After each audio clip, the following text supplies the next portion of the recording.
Buenas, pues esta tarde os hablaremos de un todoterreno extremo que, bueno, publicamos en su momento, hicimos un post en su momento y lo hemos recuperado actualmente y ahora pues vamos a hacer un vídeo.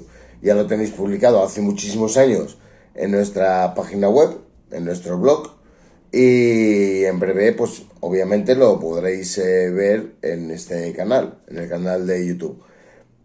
Y bueno, pues realmente vamos a hablar de un todoterreno muy extremo. Lo apodamos en su momento el Hammer español porque era bastante parecido físicamente a un Hammer y sus dotaciones también eran parecidas a un Hammer. Y lo que podía hacer fuera del asfalto era parecido a lo que podía hacer un Hammer. Por lo tanto, lo llamamos el Hammer español. ¿Y por qué español? Porque se fabricaba en una empresa que se llamaba Urovesa y bueno, pues lo fabricaban en Santiago de Compostela. Fabricaban muchas más cosas, pero entre esas cosas fabricaban este todoterreno extremo.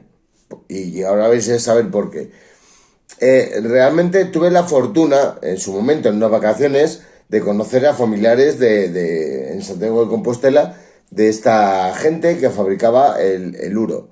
Y por espacio de tiempo y porque no tenía tiempo para ir a visitarlos y tal, no pude ir físicamente, pero hablé con ellos un ratillo y realmente, efectivamente, se trataban de las mujeres, las cuñadas, los cuñados y tal, de la empresa que fabricaba ese vehículo.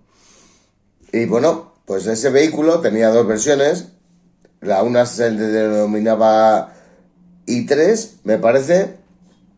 Tenía 166 caballos, un motor diésel 3.0 que alcanzaba 125 kilómetros por hora de velocidad máxima y bueno, pues era brutal. O sea, realmente tenía suspensiones independientes en las cuatro ruedas, tracción total, realmente era un todoterreno puro y duro.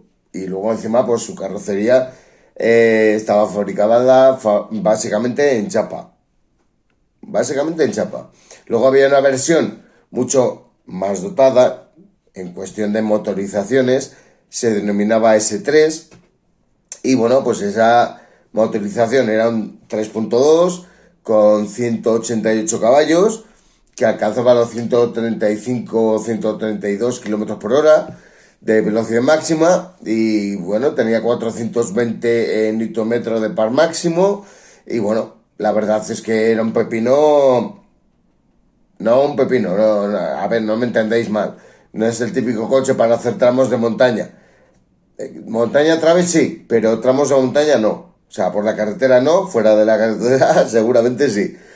Este coche se tira por un barranco y os podría asegurar que casi no le pasa nada. O sea, sus medidas eran estratosféricas, eran bárbaras porque superaban los 2 metros de ancho y eso se puede ver en el interior, bastante espartano, pero que vemos que es muy ancho. O sea, que había un espacio impresionante entre el asiento del conductor y el asiento del acompañante. O sea, que realmente era brutal.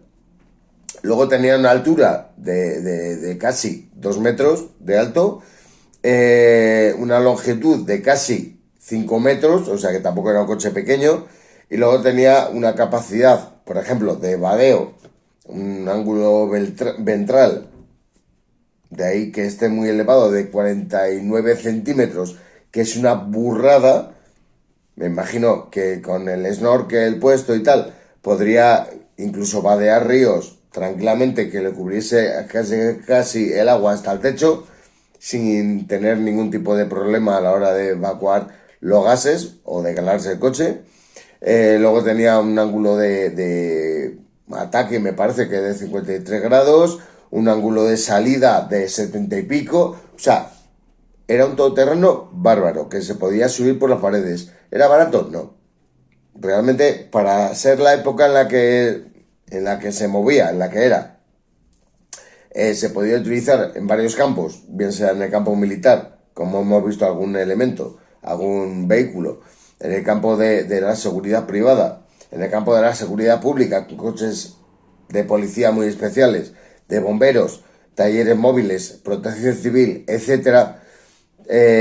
Bueno, se podía utilizar en esos campos, en servicios más o menos públicos y en materia privada. También podíamos comprar un Euro Bantac a título privado, pero no era lo más común. O sea, yo no he visto, en las fotos sí que hay alguno, pero yo no he visto Uros en versión privada, ¿vale? O sea, es un coche que se sube por las paredes y tal, pero en versión privada sí que he visto Land Rover, he visto Suzuki Santanas, no sé, vehículos diferentes, pero el Uro no lo he visto. ¿Por qué? A pesar de que era buen todoterreno, no teníamos esa cultura del todoterreno extremo en ese momento. Sí que salieron al mercado, a la palestra, el Hammer y todo este tipo de vehículos, pero no teníamos en la psique metido ese tipo de coches, ese tipo de todoterrenos. En Estados Unidos seguramente fueran más comunes, porque no existía la Rover, ni el Suzuki Santana, ni todo este tipo de coches. Y bueno, también el precio influía mucho, porque como he dicho antes, no era barato. Costaba en su versión normal, en la básica, a partir de 60.000 euros, o sea, 10 millones de las antiguas pesetas. Es bárbaro. O sea, y para tener un hierro, porque realmente era un hierro. O sea, no venía muy bien equipado. No. ¿Se subía por las paredes? Sí. ¿Era muy duro? Sí, pero no venía equipado con aire acondicionados, con ESP, con estas cosas que tienen los coches modernos. Con cámara de visión trasera, equipo de infoocio. No, venía equipado con todo eso. Pero bueno, era un vehículo muy válido para hacer trayectos fuera del asfalto. La verdad es que tenía unas ruedas enormes, pesaba muchísimo, pero bueno, se podía configurar de diferentes formas y se podía utilizar en diferentes materias, como bien puede ser la seguridad privada, la seguridad pública, militares, talleres móviles, etcétera, como hemos dicho antes. La verdad es que es un vehículo que me pareció en su momento bastante curioso y bueno, pues le podríamos dedicar más tiempo, pero realmente con estas pequeñas palabras yo creo que es suficiente.